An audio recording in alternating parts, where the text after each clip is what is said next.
इस केस में हम जानेंगे कि जब इंसान के ऊपर इश्क का भूत सवार हो जाता है तो इंसान से क्या क्या गलतियाँ होती है और इंसान को ऐसे लग रहा होता है जैसे मैं सब कुछ देख रहा हूँ, लेकिन हकीकत में उसे कुछ भी नज़र नहीं आ रहा होता। लोग देख रहे होते हैं और वो अंधों की ज़िंदगी गुजार रहा होता है।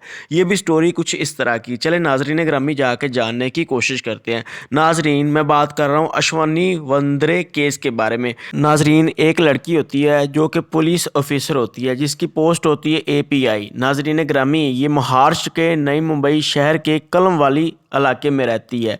यहाँ पे इसने एक फ्लैट रेंट के ऊपर लिया होता है और यहाँ पे इस इलाके में ये अपनी ड्यूटी करती है। ड्यूटी करने के बाद अपने फ्लैट पे आती है, रहती है, अगले दिन फिर ड्यूटी करती है।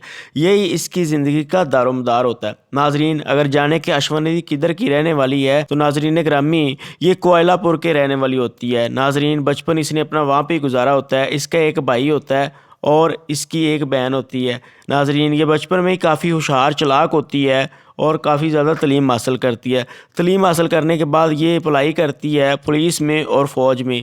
इसका एम होता है कि या ये पुलिस ऑफिसर बनेगी या मैं फ़ौज में ऑफिसर बनेगी। नाजरीन ग्रामी, फ़ौज में तो इसको पोस्ट नहीं मिलती लेकिन पुलिस में इसको पोस्ट मिल जाती है। क्यों नाजरीन ग्रामी, इसके जो घर वाले होते हैं वो इसके ऊपर शादी का भी दबाव डालते हैं। नाजरीन, इसको पुलिस में एक जॉब भी मिल जाती है और 2010 में इसके घर वाले जो होते हैं कोयलापुर इलाके का एक पॉलिटिशियन होता है जिसका नाम होता है राजू गोरे, इसके साथ इसकी शादी भी करवा देते हैं। नाजरीन, 2010 में ये कोयलापुर इलाके का प्रेसिडेंट भी रह चुका होता है। यूँ नाजरीन ग्रामी, ये जो अश्वनी होती है इसकी 2-3 जगह पे पोस्ट होती है अलग अलग।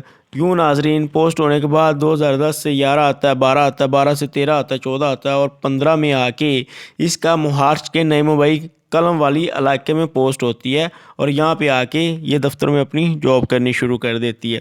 नाजरीन, यहाँ के जो दफ्तर होते हैं इसमें इसकी पोस्ट होती है और नाजरीन, इसकी एक बेटी भी होती है। इसी दौरान बेटी और शोहर जो होता है राजू गोरे, ये पीछे कोयलापुर इलाके में रह रहे होते हैं और इसकी जो बहन और माँ और भाई होते हैं वो भी कोयलापुरी इलाके में रह रहे होते हैं। लेकिन इसकी यहाँ पे ड्यूटी होती है इसलिए ये यहाँ पे अकेली रह रही होती है और छुट्टियों में ये अक्सर वापस अपने वालदैन के पास भी जाती है।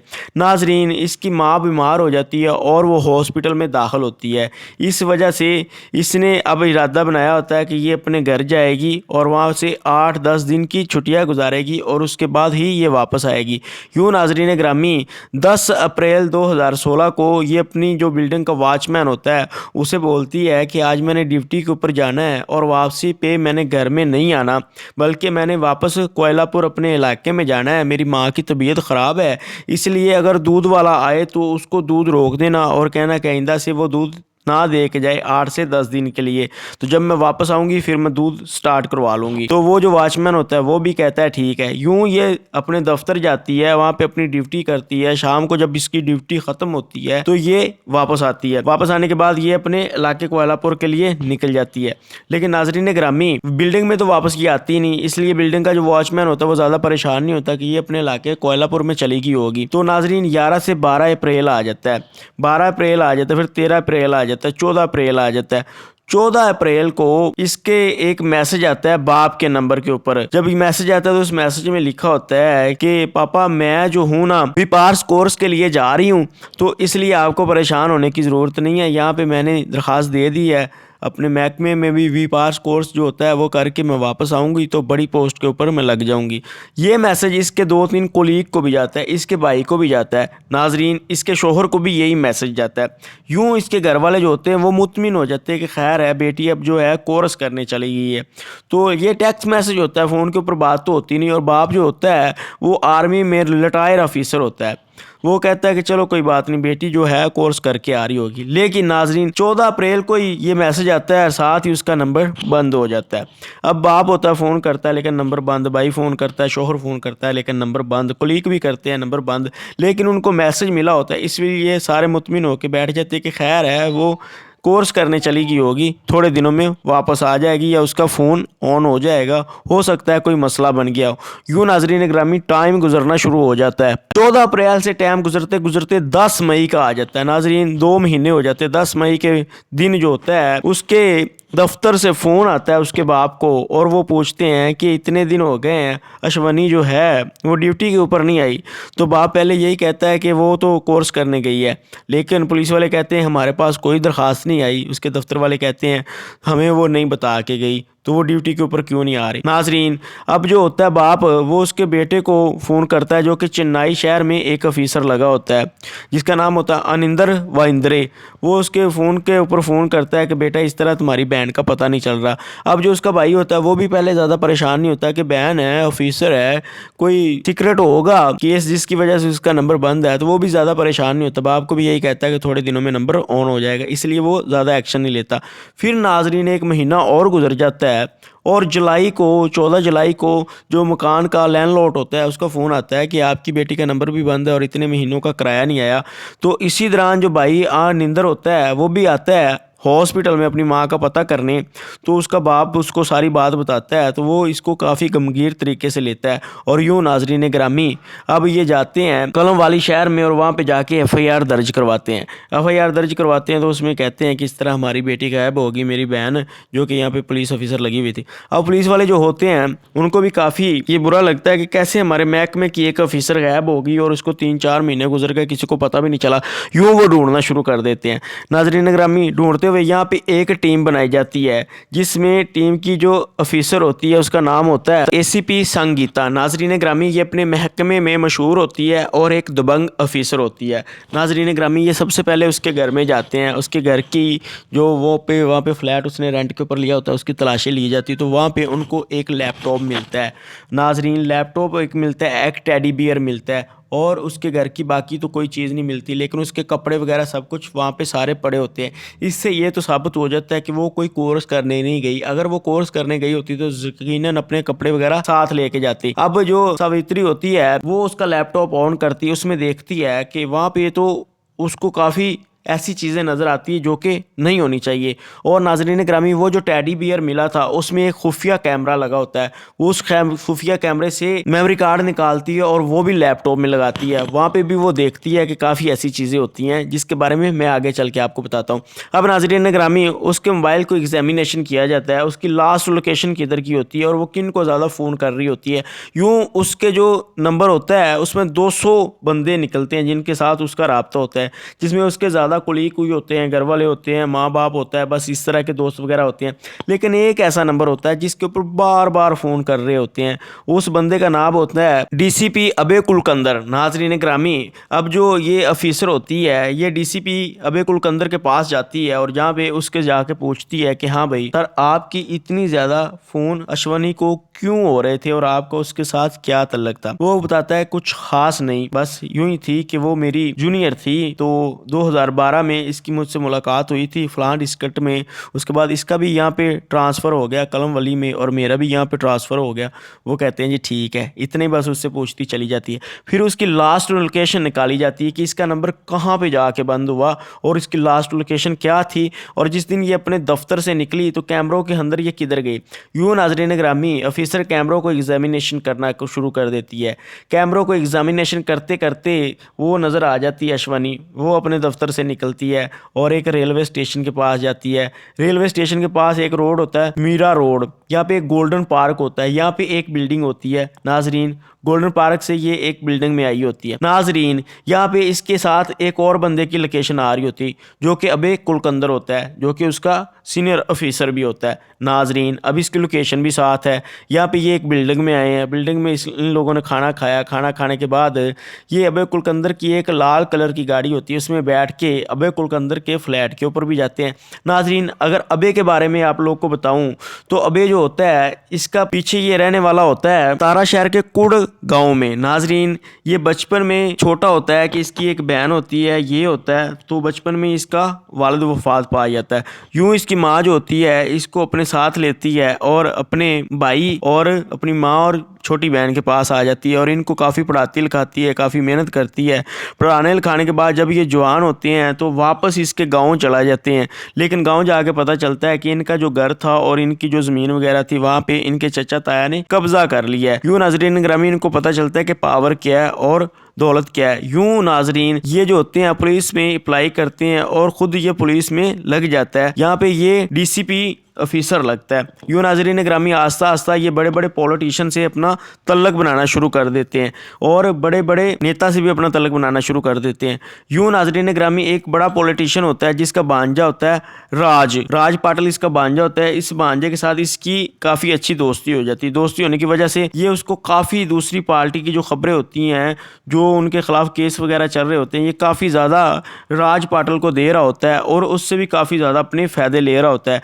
जहाँ कहीं इसने ट्रांसफ़र करवाना होता है और अपना ट्रांसफ़र वगैरह करवा लेता है और बड़े बड़े काम निकलवा रहा होता है और बड़े ज़्यादा पैसे भी कमा रहा होता है। यूँ ये पैसे कमा के अपना जो गुड़ गांव होता है वहाँ पे ये ज़मीनें भी ख़रीदता है और 2-4 बड़े बड़े अपने मकान भी बनाता है और इस शहर में ये रेंट के ऊपर फ्लैट लेके रह रहा होता है। नाजरीन मैं आप लोग को बताता चलूँ कि ये भी शादीशुदा होता है और इसके 2 बच्चे होते हैं और दूसरा वो जो होती है अशवानी, वो भी शादीशुदा होती है, उसकी एक बेटी होती है।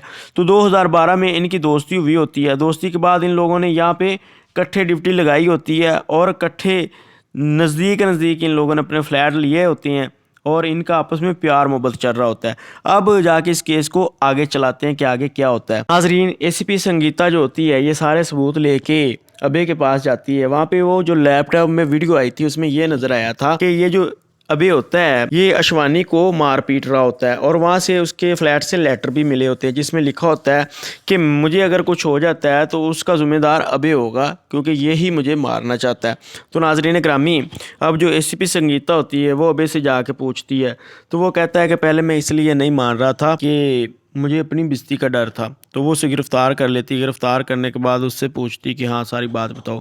तो वो बात बताता है कि 2012 को हमारी मुलाकात हुई जिसकी वजह से ये मुझे पसंद आ गई। पसंद के बाद मैं इसके साथ ज़िंदगी गुजार रहा था कि 2014 में इसने अपने घर वालों को बताया कि मैं अबे से प्यार करती हूँ। इसने अपने शोहर को भी बताया कि मेरे पास ये देखो उसका स्टाम्प पेपर है, वो मुझसे शादी करेगा। इसी वजह से इस पूरे केस में शुरू से लेके अब तक उसका जो शोहर होता है वो उसके किसी भी कारनामे में नहीं आया होता।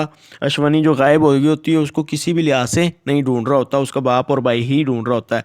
तो वो अपने बाप और भाई और अपनी बहन को भी बताती है कि मैं अपना जो शोहर है राजू गोरे इसको छोड़ के अबे से शादी करना चाहती हूँ। उसके घर वाले पहले तो राज़ी नहीं होते कि ये तुम क्या कर रही हो, एक बच्ची की माँ भी हो और काफ़ी समझदार हो, तुम इतनी बड़ी ऑफिसर हो, तुम अपने शोहर को छोड़ के जो कि खुद एक पॉलिटिशियन है तो तुम एक ऑफिसर से शादी कर रही हो। लेकिन वो अपनी मर्ज़ी कर रही होती है, वो किसी की बात नहीं मानती, इसलिए घर वाले भी चुप कर जाते हैं, शोहर जो होता है वो भी चुप कर जाता है। नाज़रीन ग्रामी आप इससे खुद अंदाज़ा कर ले कि एक महीने में अशवानी की 321 दफ़ा कॉलेज होती हैं अबे को गई होती है और सिर्फ 8 दफ़ा उसके शोहर के फ़ोन उसको आए होते हैं। अशवानी ने उसको एक दफ़ा भी फ़ोन नहीं किया होता।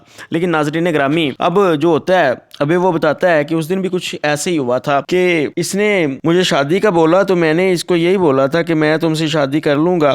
तो इसने अपने घर वालों से मुलाकात के लिए जाना था तो इसलिए ये मुझसे मिली, वहाँ पे मिल के मेरे फ्लैट में आई तो ये बात करके वहाँ से चली गई।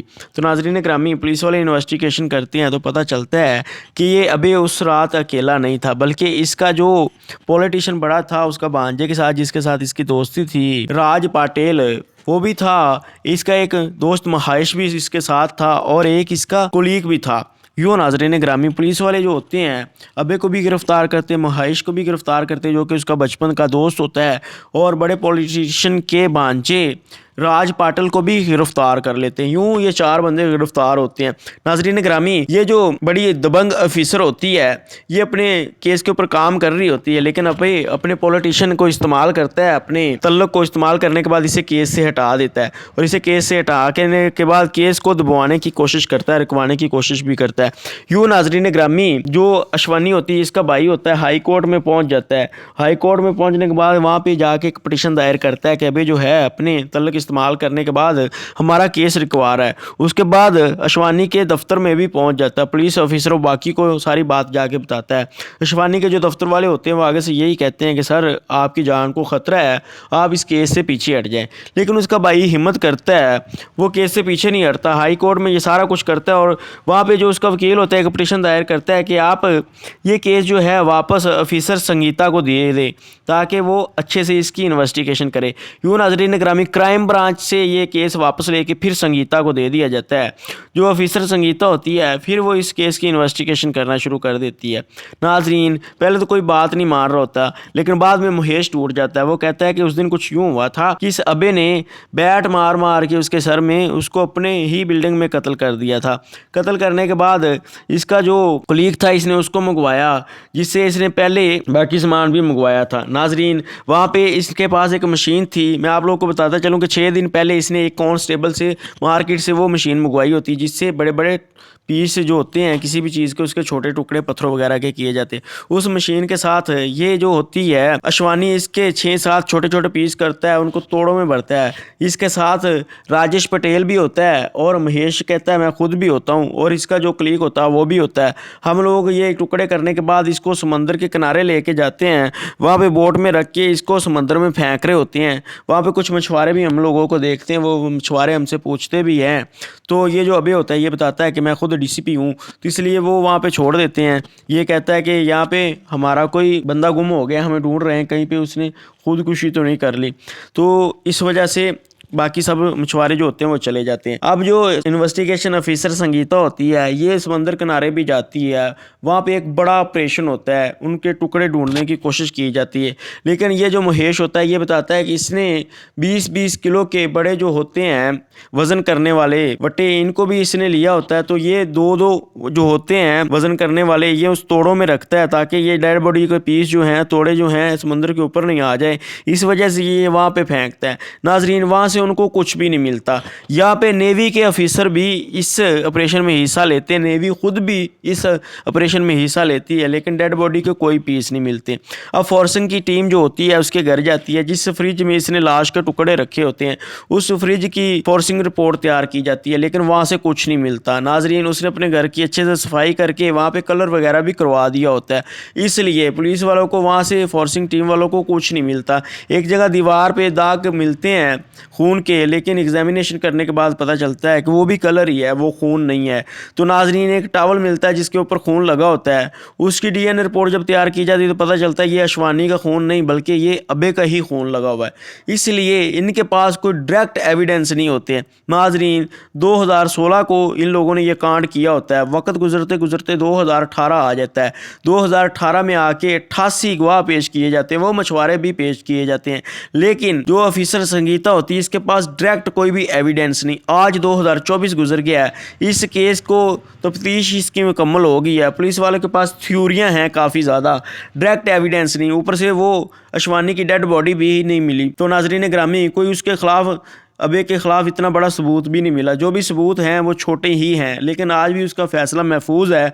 2024 में अभी तक उसका फ़ैसला नहीं आया। जब उसका फ़ैसला आएगा वो फिर आप लोग को बता दिया जाएगा। फ़िलहाल वो जेल के अंदर हैं और उनका कोई भी अभी फ़ैसला नहीं आया, उनको कोई सज़ा भी नहीं हुई और वो अभी रिहा भी नहीं हुई। तो इसके साथ मुझे इजाज़त दें, अल्लाह निगहबान।